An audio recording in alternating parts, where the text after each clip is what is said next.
All right, hey everybody, welcome back to the channel. This is Rob here at Smirking Gun Reviews. And if you know my channel at all, you know we don't just talk about TV. We don't just talk about movies. We don't just talk about games or play games on Twitch or talk about Marvel stuff and Disney Plus stuff and Star Wars. We also talk comics. And we used to talk comics a lot more, and we're trying to get back into it. I don't know why I'm saying we when it's just me, but the royal we.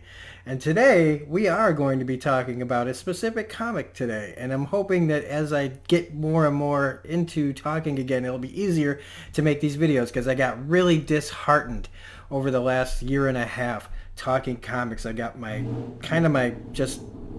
soul crushed when it came to talking comics on YouTube. And so we're here to talk about a very special comic. And you know, I've been talking about, last year I talked about like Kill Lock. Most recently I talked about what I think is the best book of the year in Stray Dogs. I also think New House on the Lake, Nice House, the Nice House on the Lake is also way up there. But we're actually going to be talking about one of the big two today. And this review is late because I didn't get a copy of it. I don't know how I didn't have this on my pull list. I think I probably thought, oh hey, there's so many variants of this book, how could I not get one? You know, how could I not go to my local comic shop? Well, you clicked on this, so you know what, I don't know why I'm hiding the book like people do, like, ooh, I wonder what we're going to talk about. And it says Amazing Fantasy #1 on the thumbnail, and it's not like I'm going to pull up, like I could pull up, oh, we're actually going to talk about Marvel Comics Presents #1. No, we are talking Amazing Fantasy #1 of 5 from Marvel Comics. It is by Kyle Andrews, science fiction. I love how it says that. Kyle Andrews, science fiction.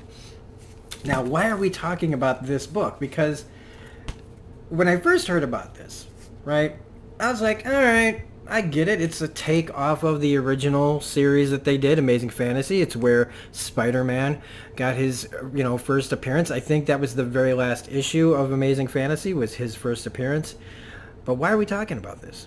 Because I feel like this is an actual special little book that we've got going right here.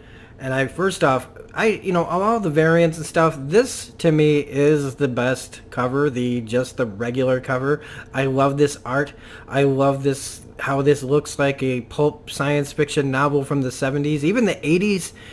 Just the look of this. Captain America riding a frickin' flying lion as he's attacking, like a orc or a goblin kind of creature, and protecting the sexy, vixen, coming in to save the day.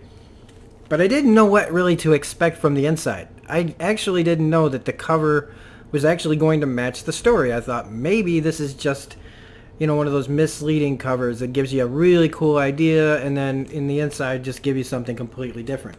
But no, that's not what happens here. They give us exactly what's on the cover of this magazine.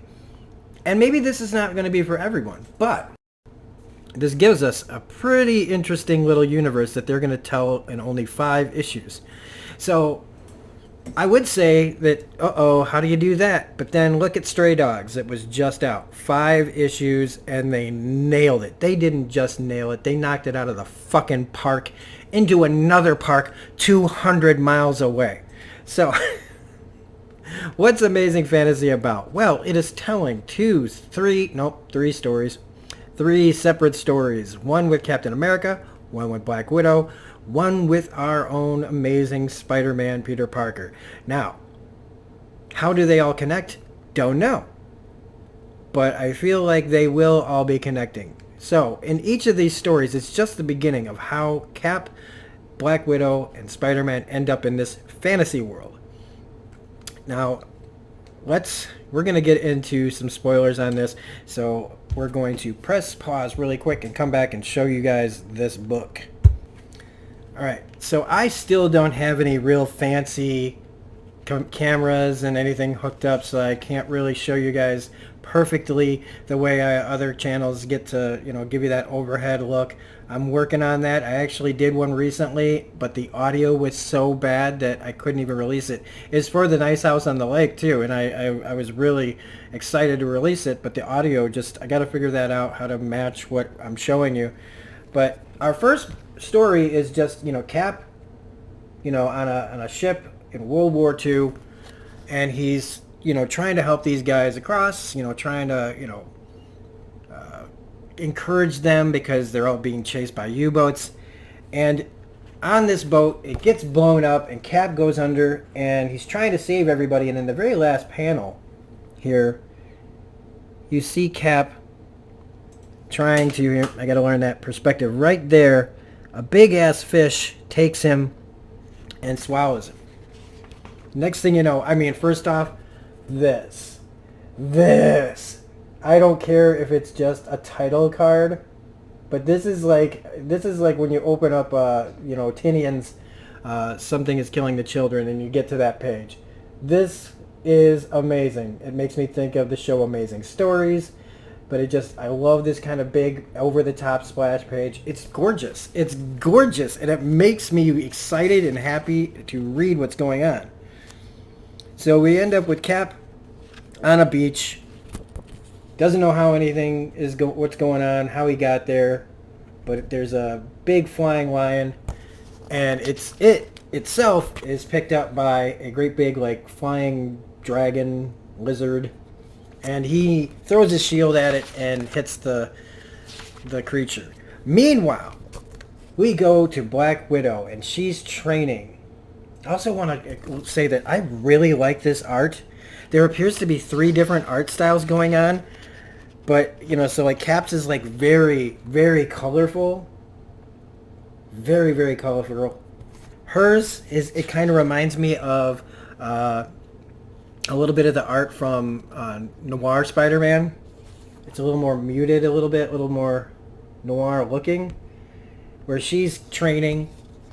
But it's the night that she escapes from the Red Room. And she's running away from all her own people, trying to get away. And she runs into this guy who she thought was on her side to help her escape, but really it was a test and she failed. And we see her get away, right? She's hurt, but she trips, collapses, and that's the last we see of her for a little bit. Then again, kind of another different kind of style here for Spider-Man, fighting Green Goblin. It's classic. This is back in you can tell this is the Bay of Pigs. They mentioned Cuba. And it's there's no time for that. And Spidey is fighting Green Goblin. There's a pumpkin bomb that goes off here. He falls. And the next thing he knows, he's waking up Lord of the Rings, getting a Lord of the Rings scene, where he's in a pot, surrounded by all these different kind of creatures. And he's just typical Spider-Man, quipping his way through it, seeing all this. There's a really funny line about how in his inner monologue he says, the thing about cartoons is they can take the most violent acts and present them in a way that's kind of funny. So you see this super violent scene here, and the way he's looking at it, it's wow, if this was a cartoon, it would be kind of funny. We jump back to Cap, who rescues the damsel in distress from the first, the cover here. Jumps in, these guys are gonna eat her. He protects her. He finds out she's got herself a kid that she's protecting. And then he sees that there's a growl in the bush, and it's the lion that comes out and flies them away. And meanwhile, on the bottom, you've got Black Widow waking up. Waking up on the back of a centaur who is leading her to someone known as the King. And Spider-Man, after getting knocked out by one of these bird creatures, comes to another person who's got him, and she has been told that we had orders to bring you back whether you agreed to or not. And all of a sudden he hears his name, Peter. And all of a sudden he turns around and it's Uncle Ben. Uncle Ben is sitting there. And he's like, holy crap, Uncle Ben, what are you doing here? You know, like, he's, you know, I missed you and all this, and I've lost track. I've been here so long, I've lost track of time. He's like, how is this possible? Where are we? And he goes, oh, Peter, you're dead. We're all dead. And now everything is going to be okay. Now that you're here, we can begin. So that's the end of the first issue, man. And it's like crazy. Here's the cover for number 2. Look at that. So again, I kind of went over this with you, right? But what's so special? Yeah, well, the writing is really good. Cap is who you want in a Captain America story, in this kind of story. He's Captain America. Black Widow's Black Widow. Spider-Man, Spider-Man. There's no baggage here. There's no, it doesn't feel like you would need to read a million different books to get this Peter Parker or this Captain America or what they've been through. They're at their bare bones basic characters. They're the way that you want to see them in a story like this. So, also, what the hell's going on? Uncle Ben is there saying that they're all dead. So, what made me immediately think of was another book that was out not too long ago, and we're waiting for like part 2 of this story to come out. And it reminds me of Mark Millar and Greg Capullo's Reborn, where when you die, you end up in this place in between that's like a medieval fantasy land where you got to fight your way through, and you meet all the people that died before you. You can meet your father, your brother, your sisters, and they all could be, you know, there. And it's like where you go before you get to heaven or whatever it is. And I don't believe in any of that stuff if you guys know me, but it's still a really great story. And it reminds me, like, is Amazing Fantasy Marvel's version of Reborn? Where when our heroes die, they go to some other place to fight and help it out. Now, since this is just a 5-issue series, I'm not taking it all too seriously. I think it's a nice, fun lark, a nice little piece of material that's different. You know, you can every once in a while, you know, you want to get out of the baggage of the other stories that you're reading, all the lore and stuff from like right now. Amazing Spider-Man's got so much going on with it. You know, and it's nice to be able to pick up a book like this. It reminds me of DC Black Label, you know, like an Elseworld story. And so I highly recommend picking this up, even if it is a little bit like this. But this is an amazing book. And if you're gonna like borrow, I almost said something else. If you're gonna borrow somebody else's idea, go with something like this. I don't know for sure if that's what's happening, if it's kind of similar, but I'm really excited to see where it's all going.